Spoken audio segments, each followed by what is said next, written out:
à tous, bienvenue.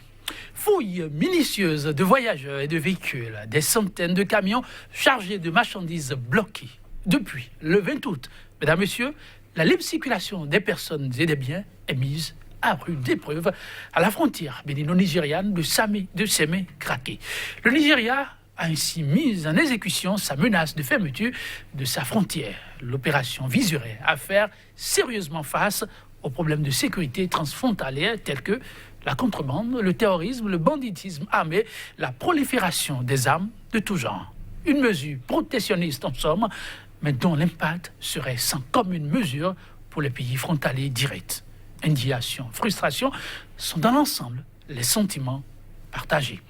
Fermeture de la frontière nigériane, une menace et ou une opportunité pour le Bénin. Le regard de deux analystes sur ce plateau. Déjà en notre compagnie, Marcel Zoumeno, journaliste analyste, il est l'assistant du directeur de publication de la Nouvelle Tribune, très en vue quotidien d'analyse, d'investigation, d'information. Marcel Zoumeno, bonjour. Bonjour Joël et bonjour aux téléspectateurs de Sika TV. Merci d'être là. En face de lui, on ne le présente plus, Médéric François Gongo, éditorialiste, il est le promoteur du quotidien béninois d'information, d'analyse et d'investigation à TU Express. Il a accepté de nous accompagner une fois encore pendant ces 45 minutes. Médéric François Gongo, bonjour. Bonjour Joël et amis téléspectateurs et téléspectatrices de Sika TV. Bonjour, c'est moi. Oui, les jours passent d'une situation à une autre. Il y a toujours de quoi se mettre sous la dent. Si va l'actualité, fermeture d'une bonne partie des frontières terrestres du Nigeria. Les inquiétudes, mesdames, messieurs, sont monstres du côté du Bénin. Et depuis le 20 août, Marcel Zoumeno et citoyens lambda et commerçants ne savent plus où mettre de la tête. Oui, c'était évident. Le Bénin avait une grande partie de ses échanges commerciaux avec le Nigeria. Et ça, c'est connu depuis les années 60. Et donc, quand le Nigeria ferme sa frontière, c'est tout le secteur, le tissu économique du Bénin qui en pâtit. Déjà, nous avons déjà les conséquences avec la flambée du prix de l'essence frelater. Et puis, beaucoup d'autres produits vont augmenter progressivement des prix dans les jours à venir, puisque le blocus, c'est pour une durée un peu longue, selon les informations officielles, 28 jours pour le moment. Et donc, il faut s'attendre à une situation très difficile pour les Béninois dans les jours à venir. Très difficile dans la mesure où, je disais, nous avons une grande partie de nos échanges avec ce pays. Il y a beaucoup de Béninois qui vivent de ça, qui vivent des échanges avec ce pays, que ce soit dans le domaine de l'agriculture, dans le domaine des services, dans le domaine de l'industrie et dans le domaine du commerce tout court. Et nous avons également, en dehors des individus, l'État béninois qui, si nous prenons l'exemple du port de Cotonou, qui a une bonne partie de ses clients qui viennent de ce pays, qui viennent soit pour acheter des produits ici, soit pour acheter des véhicules d'occasion, soit pour acheter d'autres produits. Et donc, c'est une mesure qui est prise pour déstabiliser économiquement le Bénin. J'espère que les autorités du pays prendront la pleine mesure de cette décision pour agir en conséquence. Ok, on ira ensemble en profondeur tout à l'heure pour apprécier si la visée pourrait être vraiment celle-là. Médéric François Gongo. Et pourtant, on peut le dire, la menace était bien là, ça fait un moment. La menace de restriction d'ordre économique sur fond de préservation de la sécurité du Nigeria, elle est permanente, elle est à la limite récurrente, mais ces derniers moments, elle se retrouve être sous un spectre pesant. Historiquement, les peuples des deux côtés des rivières faisaient des échanges bien avant que le colonisateur eut l'idée, à travers la conférence de Berlin et autres, de procéder mécaniquement à des tracés de frontières. C'était le lait, c'était la protéine animale, c'était le pomme fruit, c'était les produits laitiers, c'était les huiles. Et les gouvernements des deux pays arrivaient vaille que vaille à établir le pont pour discuter, anticiper sur des crises aplanir les difficultés et adopter des mesures pour que, des deux côtés, que les populations en pâtissent et que les États arrivent à s'en sortir. Nous avions eu cette chance autour des années 86 d'être en vacances de l'autre côté de la frontière. Nous avions assisté à la rencontre de Badagry. D'abord la rencontre de la frontière entre les présidents Kérékou et Obasanjo. Et à chaque fois qu'il y avait de problèmes, chaque fois que le Nigeria toussait, le Bénin s'enrhumait. Le Nigeria qui est un don de Dieu pour le Bénin, parce que lorsqu'on est 10 millions de population à côté de près de 200 millions de population, et qu'on n'est pas développé, il n'y a que deux facteurs. Ou on est maudit, ou on est ignorant. Mais un peuple ne peut pas être maudit dans son entièreté. Et je n'oserais pas dire que nos cadres, qui pourtant ont fait des études de géographie, je peux absoudre le professeur Johnny Gay, dont les écrits nous ont permis d'agrémenter nos recherches avant de venir ici, qui a bien conceptualisé, aidé quelque peu par le professeur Lalaye aussi, qui a bien conceptualisé autour de la maximisation du positionnement géostratégique, ceci en temps géopolitique, géoéconomique, par rapport au Nigeria, au niveau des 1000 km de frontières, pour nous faire comprendre tout l'intérêt que nous avons à avoir des relations de co-prospérité. Et on se rappelle, on avait eu cette conférence économique, entre-temps dirigée par l'actuel député Janvier Yaoudéou, je crois. Tout à fait. On se rappelle que le président Obasanjo, déjà en 2001, avait appelé le peuple du Bénin à se prendre en charge.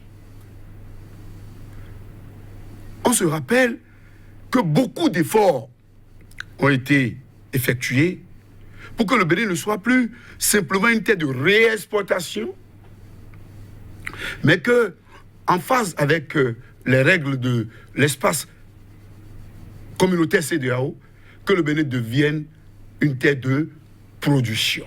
Donc les services, on devrait y aller vers la production pour des échanges équilibrés.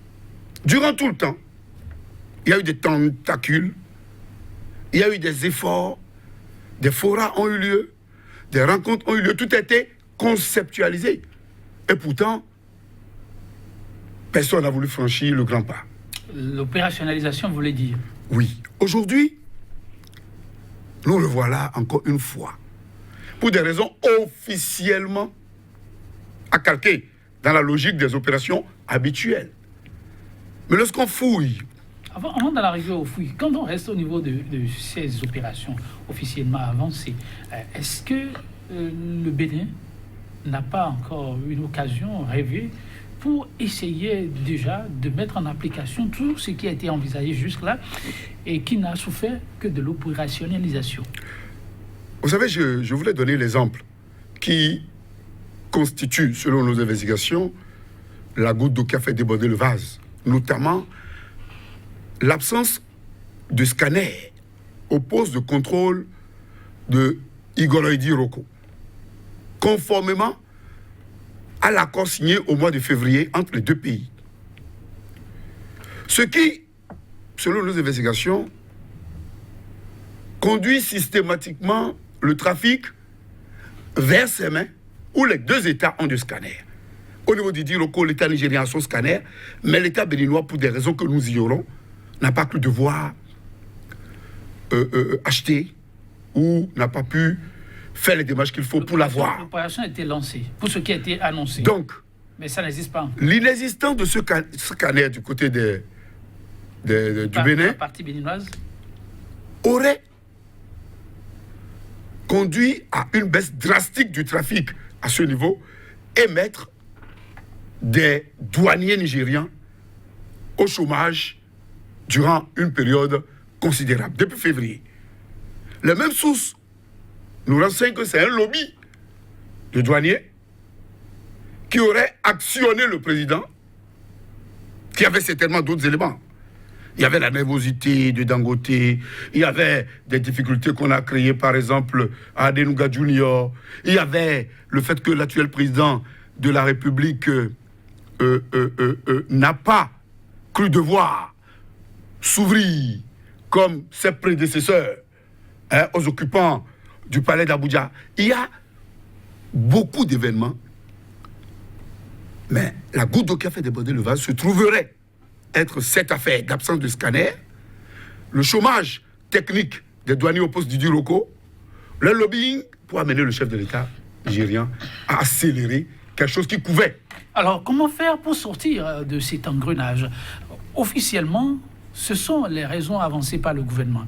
Raison, éviter la contrebande, éviter que le phénomène de terrorisme prenne plus d'ampleur. Oui, le scanner peut être un facteur, son absence peut être un facteur motivant, mais au demeurant, il faut essayer d'inverser la tendance. On apprend que le gouvernement a déjà commencé par mener les démarches qu'il faut pour éviter que la sanction ne soit maintenue ou que la mesure, ce n'est pas une sanction, parce que du côté du Nigeria, on ne perçoit pas ça comme une sanction, c'est une mesure restrictive, mais protectionniste. Il faut protéger les siens, il faut protéger l'État, et l'État mérite d'être protégé. Alors, Marcel Zoumanou, comment entrevoyez-vous l'issue au plus tôt de cette situation dont les préjudices, avez-vous commencé par dire, risquent d'être trop pesants pour l'État béninois et ses concitoyens? Non, je crois que je voulais d'abord faire mien tous les éléments factuels donnés par Médéric. Mais je dis que si on analyse la situation de près, on constate que les éléments qui sont contenus dans les documents officiels sont bien teintés du scrupule diplomatique. En fait, oui, tout à fait. En fait, on parle de contrebande. Oui, on parle de contrebande. On parle de lutte contre le terrorisme, du banditisme armé. Tout ça. Moi, je crois beaucoup plus que ce qui est la décision, qui amène le Nigeria à prendre cette décision, c'est l'accumulation de frustrations liées à la manière dont le gouvernement actuel gère ses relations avec ce pays. Et vous savez que tous les prédécesseurs du président actuel du Bénin ont eu des relations, ont fait l'effort pour avoir de très bonnes relations avec le Niger. Mais quand vous analysez un peu tous les aspects, tous les éléments que vous voyez, vous sentez que le gouvernement actuel a laissé pourrir une situation. Et il y a beaucoup d'éléments. Je dis qu'il y a beaucoup d'éléments factuels que nous pouvons mettre sur la table. Sur la table. Mais des fois, Gogo a cité quelques-uns des éléments factuels. Et vous savez qu'avant que cette décision arrive, il y avait plusieurs autres décisions. Une première décision qui semblait dire qu'il faut plus accepter du riz importé du Bénin. Après, il y a eu d'autres décisions.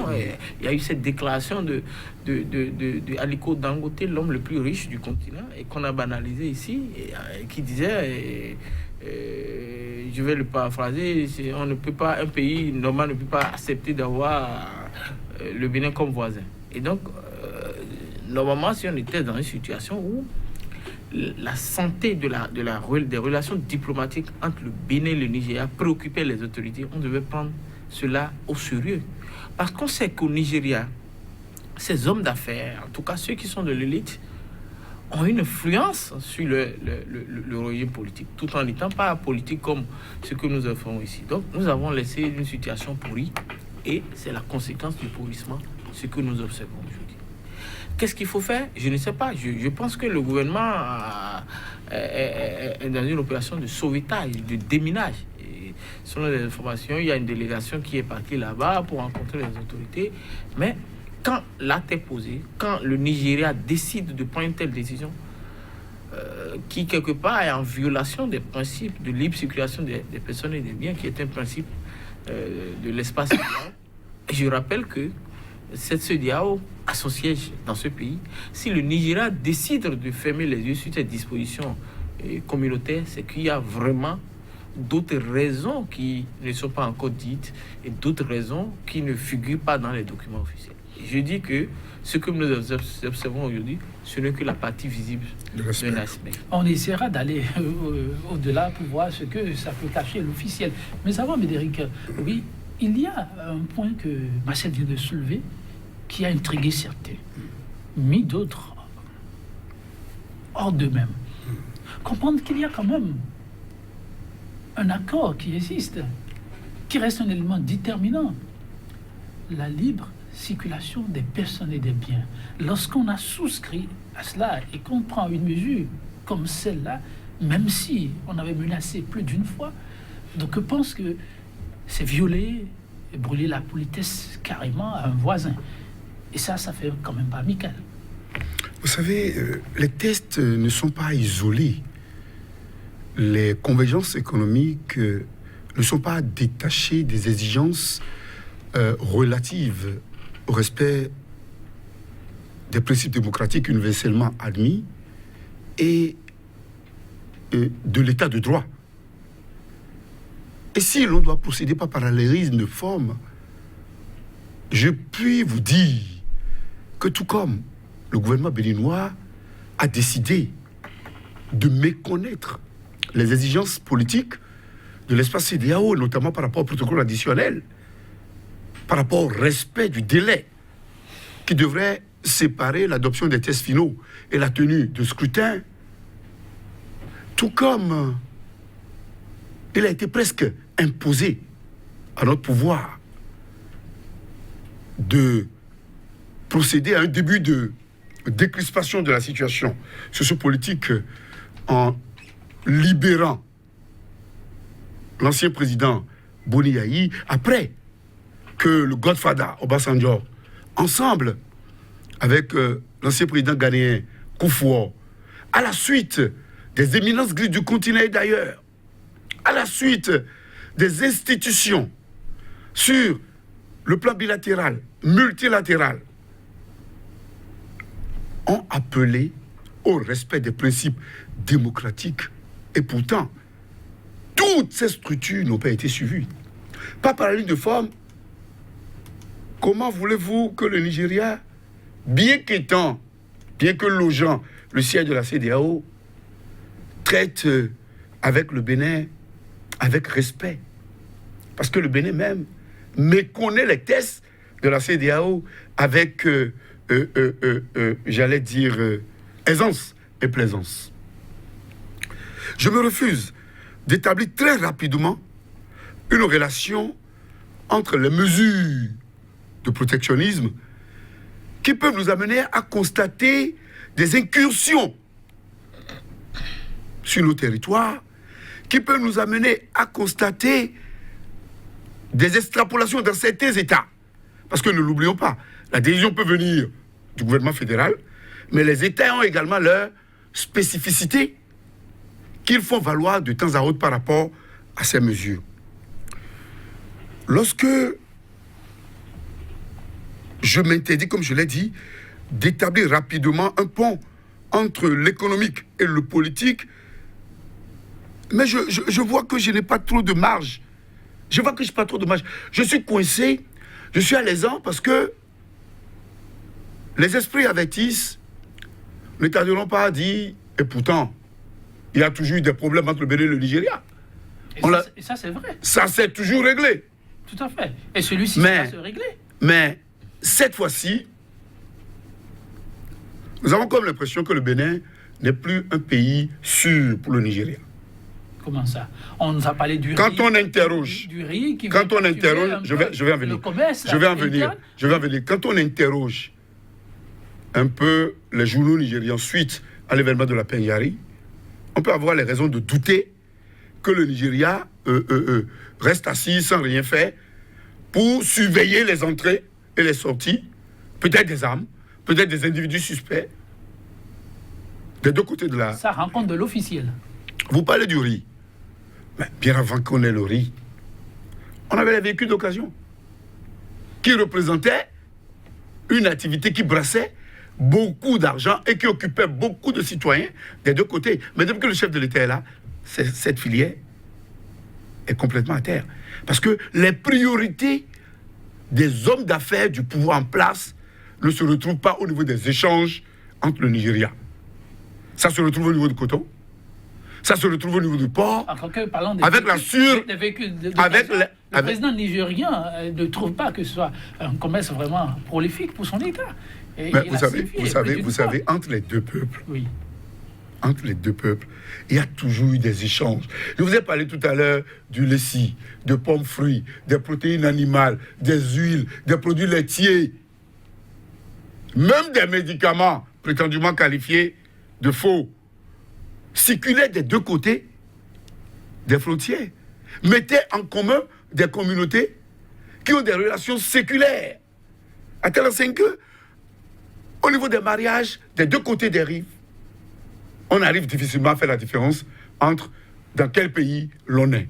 C'est pour vous dire que les 28 jours pourraient être prorogés. Et ce n'est pas évident que les démarches qu'on tente aujourd'hui à l'endroit des officiels du Nigeria prospèrent. Parce que, comme l'a dit tout à l'heure Marcel, le Nigeria est politiquement tenu par certains, mais économiquement, il y a certains qui ont de la voix. Et lorsque nous voyons notre pouvoir, une fois arrivé, se mettre à dos Adenuga Junior par rapport à l'affaire de Glo, se mettre à dos le président Dangote en décidant de tasser, par exemple, toutes les marchandises qui prendraient par l'espace terrestre et même maritime, en méconnaissance des tests de l'espace, déjà en méconnaissance des tests de l'espace. Parce que le ciment de Dangote est produit au Nigeria. On peut me dire que le quinquet, le gypse, viennent d'ailleurs. Et c'est le même cas pour les grandes structures que nous avons ici. Bref, pour vous dire que ce n'est qu'un début de mesures de protection du Nigeria, de mesures de filtre au niveau des frontières, mais qui, pour l'observateur que nous sommes, du haut de notre petite expérience, des voyages que nous avons eu au Nigeria, des relations que nous avions avec certains, des discussions que nous avions eues avant de venir ici, il est à craindre que par le truchement d'une guerre économique, on veuille obtenir une stabilité politique au Bénin. Par le truchement d'une guerre économique, obtenir une stabilité politique au Bénin. Marcel Zoumenon, vous avez parlé de la face cachée de l'iceberg. Je ne sais pas si vous y voyez aussi le côté politique. Ils sont nombreux, les journaux, à ouvrir cette fenêtre-là. Mais Marcel Zoumenon, avec beaucoup de recul, est-ce qu'on doit se permettre de lier le politique, ou si vous voulez aussi la politique, les deux vont de pair, à l'événement présenté sous l'angle économique et sécuritaire? Oui, tout à fait. On doit les lier. On doit le faire, on doit les lier. Et je disais tout à l'heure que c'est un ensemble de choses. Et j'ai dit que ce qui est contenu dans le document officiel, et là je voudrais ouvrir une petite parenthèse pour préciser que le vrai document officiel, parce qu'il y a une autre qui circule, que nous avons tous eu ici, et il y a un décret qui est pris, et qui, selon les dernières informations, qui parle de 12 points. C'est-à-dire les mesures, 12 mesures ont été prises contre le Bénin, et ces mesures sont dans tous les secteurs, même dans le domaine de l'éducation. Donc, il faut qu'on cherche d'abord à voir le contenu de ce décret qui est pris. Et donc, c'est peut-être le côté de problème l'éducation, est beaucoup plus préoccupant que ce que nous sommes en train de dire. Il n'y a pas que la fermeture de la frontière. Et je dis qu'il y a 12 mesures. Donc, et un pays aussi grand, aussi sérieux, aussi organisé que le Nigeria, ne peut pas arriver à prendre une décision à ce niveau, et ça, et qu'on ne pense pas que c'est pas qu'il n'y a rien de politique dedans. Je crois que il y a une décision politique qui est prise. J'utilise le thème de Médéric qui a parlé de guerre économique. Je crois qu'il y a une décision politique qui est prise de régler un problème au haut niveau. Et donc, moi, je le contexte actuel, est-ce que il autorise vraiment à aller sur ce terrain? Quand on sait que le Bénin, depuis un certain temps, il y a quelques jours, certains diront, oui, Marcel a sans doute raison, la tension était très vive au Bénin. Aujourd'hui, le pays vit comme un moment d'accalmie, même si ça couvre toujours. On a l'impression qu'il y a des efforts qui se font pour que les Béninois commencent à se parler. Alors, pourquoi l'invite du politique dans un débat comme celui-là? Bon, il y a beaucoup de choses que malheureusement nous ne pouvons pas exposer sur un plateau de télévision. Ça, c'est le premier aspect. Deuxième chose, il y a beaucoup de choses que nous ne savons pas et que les Nigériens savent de nous. Parce que, oui, parce que même si nous prenons les engagements politiques, il y a beaucoup d'engagements qui ont été pris et qui n'ont pas été respectés. Je vous disais tout à l'heure que les autorités ont eu le temps d'observer le fonctionnement de notre système politique pendant 3 ans. Ils sont restés tranquilles, ils ont lancé de petits signaux pour voir comment le pouvoir de Cotonou va réagir. Il n'y a pas eu de réaction. Quand Dangote parle, c'est déjà un signal fort. Si on devrait percevoir ces signaux. Mais on n'a pas perçu, on est resté tranquille. Bon, et donc, les gens... Ce n'est pas une décision qui est venue par hasard. C'est une décision préparée. Ça, je peux vous le dire. C'est une décision préparée et dont l'objectif est très précis dans leur tête. Parce que, comme je le disais tout à l'heure, nous ne pouvons pas dire tout ce que on ne peut pas tout dire sur un plateau de télévision. Mais je crois que c'est à la fois une décision politique et économique qui est prise pour affaiblir notre pays. On fait comment? Pour l'en sortir, vous utilisez le mot affaibli. J'ai du mal à le croire que c'est vraiment pour affaibli. Mais Médéric François Congo, la question, je vous la pose avant de voir l'autre paire de manches. On fait comment pour l'en sortir? Parce qu'il faut bien tourner la page. Mais avant, oui, qu'est-ce qui pourrait vraiment autoriser à surfer sur le terrain politique dans le contexte actuel où les efforts se conjuguent au quotidien, même si ce n'est pas encore ça? Comme on le dit, cicatriser une plaie, ce n'est jamais aussi aisé que d'aller à l'ouverture d'une plaie. Donc le Bénin cherche ses marques pour pouvoir penser définitivement sa plaie. Et lorsque l'on est dans un contexte comme celui-là, est-ce que le politique de l'extérieur peut s'inviter dans un débat comme celui-là? Tout est politique. Et qui plus est, entre les deux pays, au regard de l'évolution des relations diplomatiques ces derniers moments, tout se retrouve être éminemment politique. Oui, Marcel a dit tout à l'heure, pour affaiblir le pays, non, pour affaiblir le gouvernement. À la limite, soulever le peuple contre le gouvernement. Non, mais l'État ne fera pas ça. Non, c'est pas l'État. Aujourd'hui, c'est pas l'État. S'il y a des mesures de restriction au Soudan, c'est le prix du pain qui a triplé. Si les Béninois sont obligés, la U prenait l'essence à 400, 500, 600, de prendre l'essence à 1200, 1300. vous voyez un peu l'effet, avant bien de voir ce qu'on peut faire, nous devons mettre la lumière sur les conséquences, situer les responsabilités, parce que ce qu'il y a à faire, les recettes existent. Des comités mixtes ont travaillé.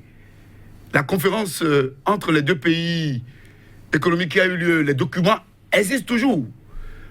Et ceux qui ont l'habitude de pratiquer les deux frontières, nous qui avions eu peut-être des parents qui étaient des commerçants, qui pratiquaient les deux, on connaît, on sait comment ça se passe, on sait comment ça s'éteint. Donc, je crois que le Nigeria est en train de faire un choix à multiples objectifs. Économiquement, remettre ces opérateurs économiques au cœur des échanges, parce que plus rien n'est apparemment contrôlé. Sur le plan sécuritaire, se prévenir de tout mouvement suspect, parce que le phénomène de la Peñari ne peut rassurer aucun pays frontalier. Troisièmement, acter le respect des principes qui fondent la communauté économique des États de l'Afrique de l'Ouest, notamment au niveau de l'aspect de l'état de droit et de la démocratie. Parce que on a comme l'impression que ce repli diplomatique du régime du Bénin, révélé depuis bientôt 4 ans, se justifie comme une autarcie qui soustrait le Bénin des exigences au niveau des tests auxquels nous sommes signataires et parties prenantes, qui soustrait le Bénin. Et quand c'est comme ça, les gens se disent, lorsque vous voulez vous mettre à l'abri de la lumière, c'est forcément ce que vous faites, c'est parce que ce que vous faites n'est pas bon. Donc, pour le Nigeria, le Bénin se retrouve sur le plan sécuritaire comme être un bouvier. Sur le plan économique, le chef de l'État actuel, ne l'oublions pas, directement ou indirectement, se retrouve être le patron de toutes les structures qui gèrent les échanges. Je veux parler de Bénin Control, je veux parler de Ségub, je veux parler de toutes ces structures qui sont le prolongement ou l'émanation des structures qu'il avait dans son escarcelle lorsqu'il était un homme d'affaires. Donc il n'en est plus le patron. J'en viens.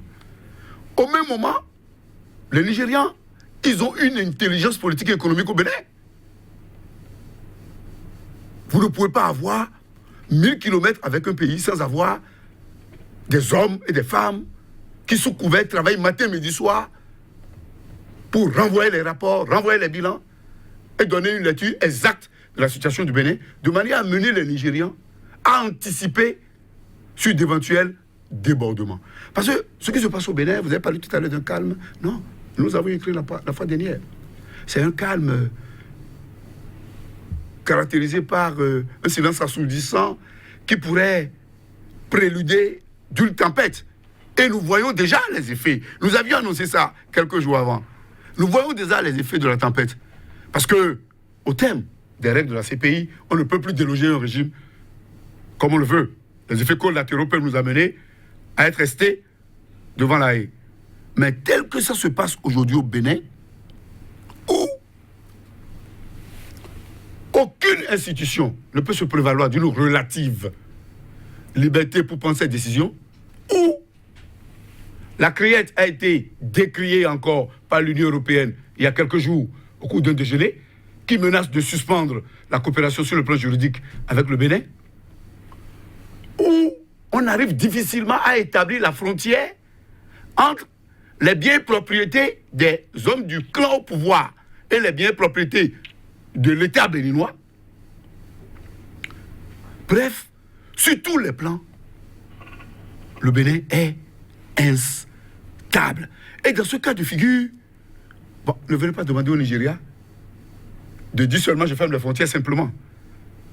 La décision de fermeture des frontières, qui se retrouve être une décision de protectionnisme, une décision de rétorsion, est éminemment politique et forcément va obliger le pouvoir béninois à aller... Lorsqu'on est un État souverain et on décide de scruter de plus près ces fenêtres ouvertes par Médéric François Ngongo, à supposer que c'est vraiment la logique, au-delà des mesures protectionnistes officiellement annoncées, qu'on va en arriver à réorienter, si on veut, la politique interne de l'État, dont la situation devient peut-être préoccupante. L'État sera-t-il obligé de souscrire, si c'est vraiment ce que l'on veut, lorsqu'on a la certitude d'être sur la bonne piste? De souscrire à des exigences comme celle-là. Chaque État a sa ligne directrice. On a un État qui a pensé qu'à un moment donné, il faut réformer. Réformer pour permettre à l'État de mieux se positionner. C'est clair, au travers des réformes, il y a parfois des couacs qu'il faut corriger. Mais si on prend les faits sous l'angle évoqué par Médéric, c'est comme si on demandera à l'État de remettre en cause sa politique. Et un État, sa souveraineté passe où là? Oui, tous les États sont souverains, et le Bénin est un État souverain, mais le Bénin n'est pas un pays isolé. Le Bénin est dans un ensemble qu'on appelle la CEDEAO. Le Bénin est entouré de pays frontaliers, dont le Nigeria. Et au-delà de la souveraineté, tous les États aujourd'hui cherchent à avoir de bonnes relations avec leurs voisins. Parce que si vous n'avez pas de bonnes relations avec ton voisin, c'est la même chose pour nous dans nos quartiers. Quand vous n'avez pas de bonnes relations avec ton voisin, le voleur peut prendre par là pour t'attaquer. Et donc, quand vous analysez un peu la situation, et vous voyez les raisons agitées, je crois que quand les pays commencent par sortir ces raisons, c'est des raisons qui transcendent tous les principes de souveraineté, bon voisinage. Les gens parlaient du trafic d'armes. Ils ont parlé de terrorisme. C'est au nom de ce principe, au nom de cette thématique aujourd'hui, que les États-Unis sont engagés dans tous les pays, un peu partout dans le monde. Mais l'Afrique a dénoncé. On a écouté de grands hommes dénoncer. Tous vos arguments, toutes les théories de souveraineté aujourd'hui. Quand on sort ça contre vous, c'est qu'il y a quelque chose qui se prépare. C'est pourquoi on ne doit pas... Je disais tout à l'heure, il faut faire attention quand je disais que les mots ont été bien embellis diplomatiquement, mais ce qui est dedans le Nigeria sait ce qu'il a mis dedans. C'est très fort. Je crois que ce qu'on peut souhaiter, c'est que nos autorités essaient de discuter pour voir si ça peut être réglé. Mais je vous ai dit que... On ne peut pas l'accepter. On l'a dénoncé. Ça ressemble, fort heureusement. Monsieur, on ne peut pas l'accepter. On peut faire quoi? Moi, je ne sais pas ce qu'on peut faire. Bon, on va faire quoi? On va faire le John Bray, on va tenir tête au Nigeria. Bon, je ne sais pas. Hein, c'est à nous de voir hein, l'option. Si l'option, c'est de tenir tête au Nigeria, je suis sûr que dans 3 mois, 6 mois, quand on reviendra sur ces plateaux, ici, nous les 3 ici, si toi aussi tu seras d'accord pour accepter que nous n'avons pas, en matière de rapport de force, nous ne pouvons pas faire cet affrontement. Mais au-delà, ça ressemble à de l'ingérence, non, Marcel? Oui, mais que nous-mêmes, nous avons favorisé ça à travers les actes que nous avons posés, à travers les décisions, les engagements que nous avons pris, que nous n'avons pas respectés, et à travers beaucoup d'autres choses que nous, peut-être ici, nous ne maîtrisons pas forcément.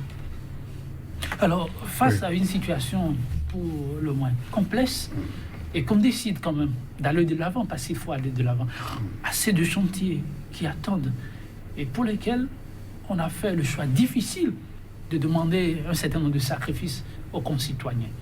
Face à un mur manifestement qui se dresse, Médéric François Gongo, un bon citoyen, mais aussi un bon éditorialiste, et qui a vu d'autres États dans des situations pareilles, on prend quelle option? Je parle de l'État en ce moment, qui devra prendre des responsabilités. Non, vous savez, la communication antinomique qui est orchestrée autour de cette décision par les organes de l'État dénote qu'on prend à la légère des situations très sérieuses. Dénote qu'on se refuse d'admettre la réalité que le Bénin ne peut jamais exister sans le Nigeria, et exister longtemps. Dénote également que pendant que les chiffres font état d'une invasion du tissu économique du Bénin par des entreprises de droit ivoirien, pour la plupart, on retrouve le Bénin sous protectorat politique du Nigeria. Parce que lorsque vous transformez votre pays en un état de non-droit, d'autres profitent. Le Bénin est un état de non-droit, ce n'est pas celui qui a raison, qui est blanchi par la justice. On prend des jeunes, on les jette dans des véhicules, on les amène dans beaucoup de commissariats qui refusent. Finalement, le juge les libère pour dire qu'il n'y a rien contre vous. Le 4 coups est là. On intimide tout le monde, on utilise l'âme politique comme une âme économique où vous êtes avec nous, vous mourrez de faim. Lorsque les résultats des législatives ont démontré que l'État béninois était illégitime et que le Nigeria, le président Buhari, du retour de la Mecque, a pris la décision d'amener la paix au Bénin que les autorités béninoises ont refusé. Ça s'est passé où? Il y a eu des refus où? Mais lorsqu'on vous dit respectez l'inclusivité, mettez tout le monde dans le jeu, il n'y a pas de démocratie avec exclusion. Lorsqu'on vous dit tout ça là, et vous dites au nom de la souveraineté, quelle souveraineté nous avons? Nous coupons notre monnaie, nous avons des devises, nous avons quelles ressources particulières? Médéric, est-ce que le débat a encore sa raison d'être? On sait que le chef de l'État a rencontré les formations politiques. Aujourd'hui, son ministre de l'Intérieur. Non, je vous en prie, tout ça c'est du... Vous allez beaucoup m'excuser, avec tout le respect que je dois au premier des Béninois, je reste confiné dans mon opinion que le pouvoir en place n'a aucun intérêt à ce qu'il y ait une décrispation, à ce qu'il y ait la paix. Parce qu'on a comme l'impression qu'il y a des extrémistes, on a comme l'impression qu'il y a des personnes qui sont de véritables pêcheurs en eau trouble et qui n'ont aucun intérêt que le chef de l'État ait de la latitude, qui tentent de le confiner dans un labyrinthe, défendant leurs intérêts parce que complètement en porte-à-faux avec leur base. Des gens qui ne peuvent même plus se faire élire chef quartier, ont pu se faire nommer député. La situation est là. Et lorsque on parle de démocratie, 30 ans durant, le Nigeria s'en est accommodé avec nos imperfections, nos faiblesses, nos forces, mais également des gains que nous avions eus, tant dans le domaine social, tant dans le domaine économique qu'au niveau du domaine politique. Mais aujourd'hui, la conclusion est claire, que tout est mis à plat et que tous les clignotants sont au rouge aujourd'hui au Bénin. Donc on ne peut pas demander au Nigeria d'accepter que les choses se passent comme ça. Le Nigeria a pris une décision pour mieux contrôler. Maintenant, par rapport aux solutions. L'informel représente 98% avec les échanges avec le Nigeria, entre le Bénin et le Nigeria. Il va falloir alléger les conditions pour formaliser la plupart des structures. 2. Est-ce que nous pouvons prétendre, au regard des dénationalisations que l'on a au Nigeria, au niveau des grandes villes, comme Abia State à Paracote, où il y a des usines, des industries qui peuvent produire et fournir toute la sous-région. On voit des produits quitter le Nigeria pour le Ghana. On en voit pour la Côte d'Ivoire. Est-ce que le Bénin peut se transformer en territoire de franchise pour permettre aux sociétés de se délocaliser au Bénin? Est-ce qu'au niveau de Sémékodi, par exemple, on peut déclarer des zones d'utilité publique et créer des espaces où les financiers qui vont venir s'installer, on peut créer un hub financier au niveau de la frontière. Il faut rêver gros pour le Bénin, mais on a comme l'impression que la plupart des Béninois ne pensent que pour s'enrichir, c'est les marchés publics, c'est le coton, c'est le fait de créer des impôts à gauche, à droite. Bref, non, les réflexions étaient menées. Mais nous sommes face à un pouvoir qui semble n'avoir qu'une. En tout cas, il ne faut pas désespérer pour le Bénin. Non, il n'y a pas à espérer, mais il n'y a pas à espérer de manière béate. Nous sommes condamnés à espérer que la situation soit décantée. Mais nous demandons humblement à ceux à qui on a confié la destinée du pays aujourd'hui de ne plus jouer aussi facilement avec l'avenir de tout un peuple et de banaliser une situation qui aurait déjà requis la destinée de tous les ministres de congé, un conseil des ministres extraordinaire, des décisions hardies de part et d'autre des frontières. On devrait avoir un branle-bas pour démontrer d'abord aux Béninois qu'on s'occupe d'eux et pour donner des signaux forts aux Nigérians que ce qui n'avait pas marché hier peut marcher aujourd'hui et mieux demain. Merci pour ces propositions. Mais soyez rassurés, ça fait déjà 12 heures et ça fait, oui, on peut le dire, 12 heures, c'est beaucoup, mais les autorités ne dorment pas et peut-être ce raz-de-marée qu'on peut espérer de façon diplomatique suivra dans les heures à venir. Et quand une décision du genre tombe sur la tête d'une autorité, vous imaginez un peu ce que ça peut créer. Donc les suggestions sont sans doute écoutées et vous verrez les effets dans les jours à venir. Marcel Zoumenou, qu'est-ce qu'on peut faire très rapidement si on doit surfer sur le terrain peut-être politique, comme le dit Médéric, en termes d'apport qui peut aider à gérer au mieux ces situations, car vous le dites, il y a la face cachée de l'iceberg. C'est du travail à décrisper l'ambiance politique au pays. Vous savez ce qui se passe aujourd'hui, presque tout. Quand vous prenez tous ceux qui peuvent être des candidats potentiels à l'élection présidentielle de 2021, ils sont exclus, en tout cas avec des décisions de justice. Et j'ai fait une ironie en disant ce que quelqu'un m'a dit ici la dernière fois, en disant que la longueur de peine est faite au prorata de l'âge de ceux qui sont condamnés. C'est-à-dire que quelqu'un comme moi qui vient d'avoir 40 ans, et si on veut me condamner, on va me donner peut-être 30 ans. Vous voyez, Lionel lui a donné 5 ans juste pour l'exclure parce qu'on sait qu'il a 65, 64. Quand vous voyez Adjavon, on sait qu'il a 51 ans, on lui a donné 20 ans pour l'exclure parce qu'après il lui aurait déjà 12 ans. Donc, c'est Ghana que la chose se fait. Excusez-moi d'utiliser ce terme. La chose se fait Ghana et ça ne rassure personne. Ça, c'est la première chose à faire. Il faut d'exception, il faut rassurer les Béninois. Il faut trouver un moyen, une solution à cette élection que partout, moi je dis que cette élection n'est pas une élection. Je dis que ceux qui sont là, les 83 députés, ne peuvent pas représenter notre peuple. Je crois qu'il faut trouver une solution. Et la solution que moi je propose partout, c'est qu'on réorganise ces élections. En août, là? C'est ça que moi je dis. Ok, allez-y. Maintenant, si vous avez une autre solution qui peut amener la paix pour que tout revienne à la solution, mais c'est la solution que moi je trouve. Donc, il faut faire ça. Et il faut ouvrir un dialogue de façon sincère. Ça fait partie des exigences de la CEDEAO. Mais ce qu'on a vu avec ce que le chef d'État a tenté de faire, avec le dernier rebondissement dans la tentative de dialogue ouverte par le clergé, on a compris qu'il n'y a pas une volonté de dialogue au niveau. Votre conclusion? La conclusion, c'est qu'on espère que les dirigeants actuels puissent se montrer plus conscients de l'avenir du pays, en ne nous faisant pas prendre des risques inutiles. Merci beaucoup. Il n'y aura pas de risques inutiles. Oui, il va falloir qu'on abandonne les complexes. C'est pas parce qu'on est un homme d'affaires qu'on ne peut pas s'ouvrir politiquement et permettre à son pays de vivre. Les pistes ont été déjà explorées, les idées sont concises et puis sont contenues dans beaucoup de documents. Par rapport à nos relations, nous devons maximiser les gains par rapport à notre position géostratégique du Nigeria. On n'a rien à chercher au Rwanda. Avec qui on n'a rien sur le plan culturel. On a tout à côté. On a tout à côté. On a tout à côté. Ce fut un plaisir. Mon réalisateur du jour. On a le bonheur à côté. Merci à vous de nous avoir accompagnés.